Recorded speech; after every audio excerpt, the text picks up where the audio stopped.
Hi అండి, నమస్తే. నేను మీ చిన్నీని వంగ మొక్కలు చూపిస్తున్నాను అనుకుంటున్నాను. ఈరోజు పచ్చడికని వంకాయలు అట్టి పెట్టానండి. అవి వీడియో తీసి చూపిస్తున్నాను మీకోసం. కొన్ని లేత వంకాయలు, కొన్ని ముదురు వంకాయలు ఉన్నాయండి. ఇదైతే గోరుచిక్కుడు బెండలో పెట్టాను 4 పాదులు. ఇది దోస, పుదీనా. దోస అయితే ఇప్పుడే పింద పడుతుంది, పూత పిందలో ఉంది. ఇవి కూడా టబ్లో దోస పెట్టానండి. అదేమో బంగాళదుంప అండి. ఇదేమో చుక్క కూర. కొత్తిమీర ముదిరిపోయింది. దానిలో బెండ, గోరుచిక్కుడు, బంగాళదుంప అన్నీ కలిపేసి పెట్టేశాను ఒకే టబ్బులోను.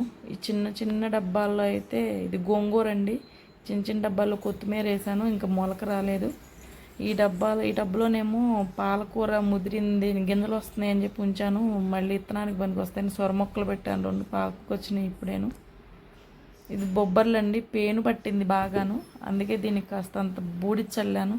ఈ టమాటా మొక్కలు ఒకసారి కాపు అయిపోయినాయండి. ఇది రెండోసారి మళ్ళీ పిలక వచ్చింది, పూత పిందగా ఉంది. ఇవేమో తోటకూర అండి, కాళ్ళు వస్తే బాగుంటాయి కదా కాడల కూర అని చెప్పి ఉంచాను. ఇదేమో వామాకు, పూత కూడా వచ్చేసిందండి. పూత భలే ఉంటుంది, కలర్ పువ్వులు వైలెట్ కలర్లో ఉంటాయి. ఇది కృష్ణ తులసి స్నేక్ ప్లాంటు.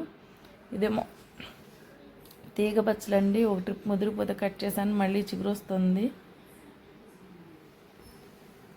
ఈ టబ్బులోనేమో మట్టి వేసి వేపాకు, మామిడాకులు అన్నీ వేసానండి. చెత్త అంతా అది కుళ్ళిపోయి ఎరువు అవుతుందని చెప్పి.